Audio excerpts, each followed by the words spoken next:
after you've been with somebody for a number of years, you're either, a couple or you're married, but you've been together for, quite a while.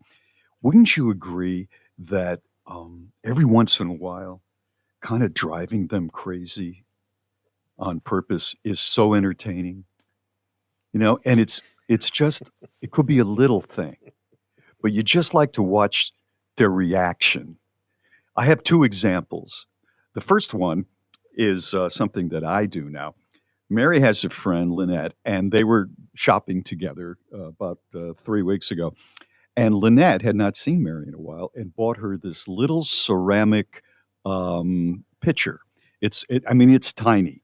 It is tiny, and about 3 inches tall, right, and maybe 2 inches around, and it's real old timey looking, and it has a squirrel on the side of it. Mary loves squirrels, and that's why there's a squirrel on it. So Mary showed it to me, and she said, It was so sweet of Lynette to do this. I don't know what to do with it." And I said, "I think that is for cream for coffee." Because I've seen, like at rich people's houses, they would have sometimes, if it's a big dinner, they'd have these porcelain, pitchers, and cream would be in it, and they pour it in their coffee. That's Oh, what I yeah. think it is. And she said, "Yeah, I'm not doing that." And so it was just sitting there. Well, the next day, I put my half and half in it.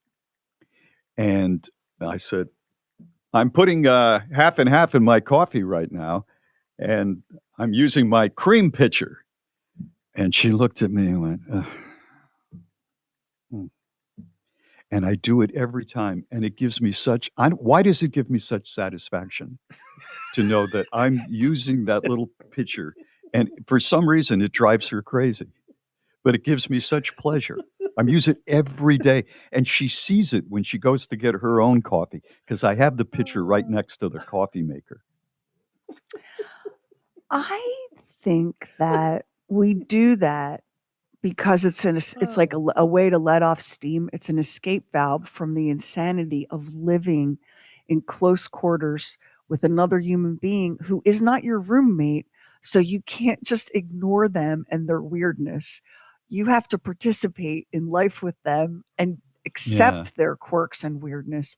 And so yeah, every yeah. once in a while, you have to hit that escape valve. Like you have to do it, or Yeah, you would that's become exactly right. short tempered. What do you think? Yeah, that's exactly right. Now, the other thing was directed toward me.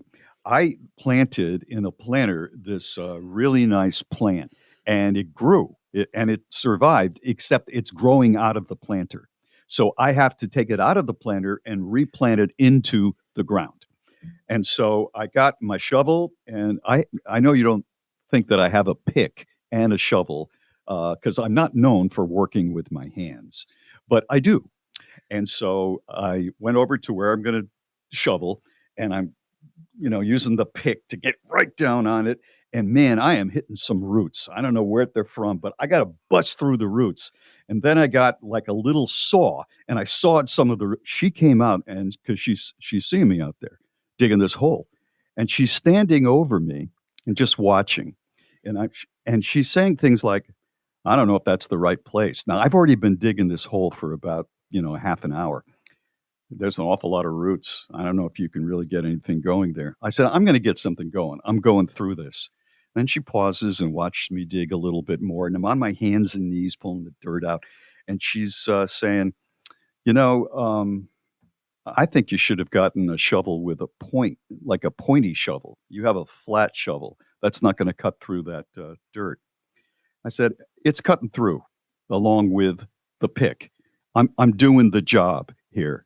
And she's just standing there doing play by play, saying, "Do you think those roots that you're cutting through maybe are attached to another plant and the other plant will die because you cut the roots to another plant, thereby saving one plant, maybe, and killing one or two others?" And I had not thought of that. Um, and I don't know if that's going to happen. But I wish she had not said that. And she just sat there watching me, and not only watching me, giving me instructions, wait for it, on how to dig a hole in the ground. Now, I know I'm not oriented to like building a house or even a deck or anything like that, but I know the difference between and a hole in the ground, right? I can handle digging a hole in the ground. Bob and Sheri books, swag, and the mother of all mothers merch. Just hit shop at bobandsheri.com. What are memories from your childhood that you just never let go of? There is a moment here or there, and there could be more than, 2 or 3 moments. There could be many of them, or maybe there aren't that many of them.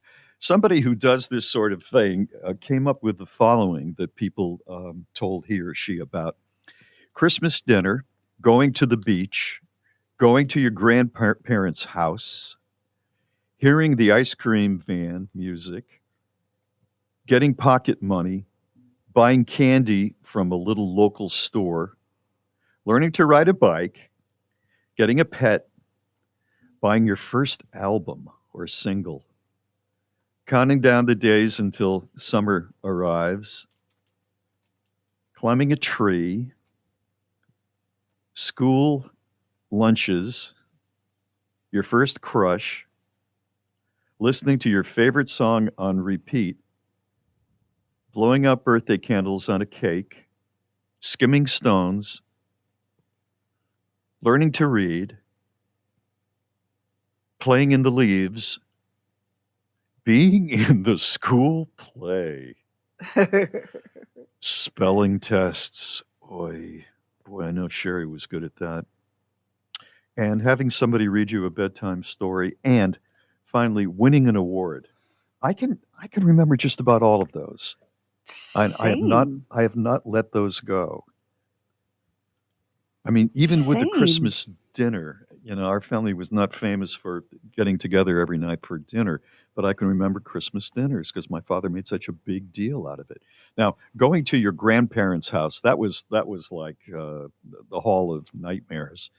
Going to their house, but I can That's still why you remember going remember there. it. That is why. Because it was That is because why. it was cold and unwelcoming. I mean, I that's could st- why. I could still see myself as a little tiny, like barely out of being a toddler, looking up at Pops looking down at me, and then walking away.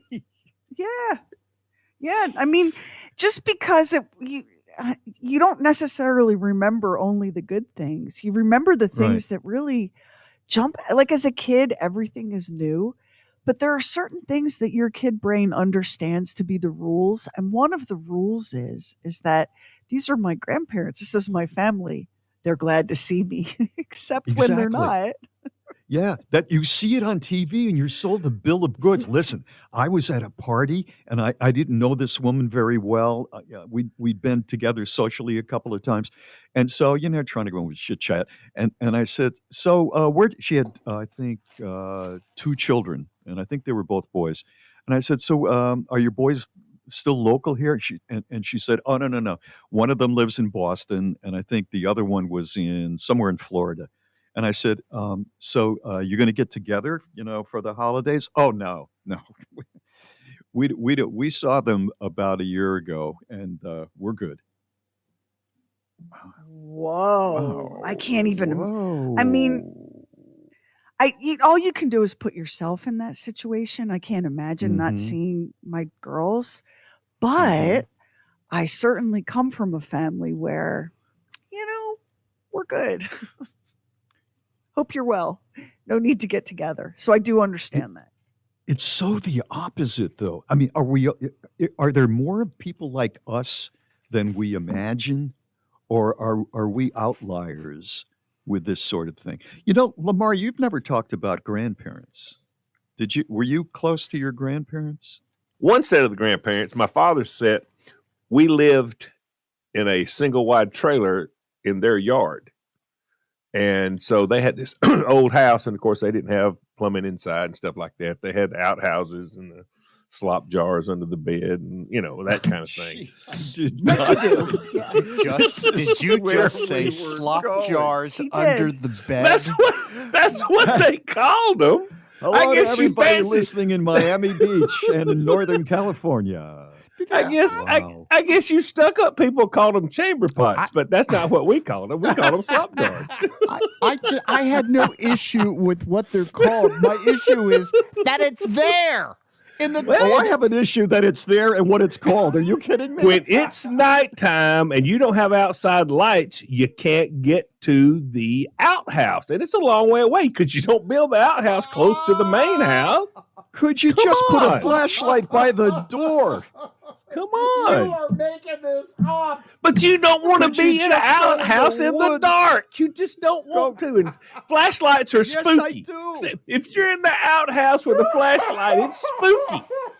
Oh no, it's not as spooky as Grandma's pot under the bed. I can tell you that right Slop now. jar. Slop jar. Well, let me go ahead. a This good is name how for a I learned. band, though. See, okay, think about this. I've told y'all when I first went to school, they had all the boys' toilets sitting out in the floor. Okay, so I had to get my system to never go to the bathroom during the day. This started when I was a kid sleeping with my grandmother. I did not go to the bathroom at night. I did not ever because the jar was intimidating. The slop jar was very intimidating.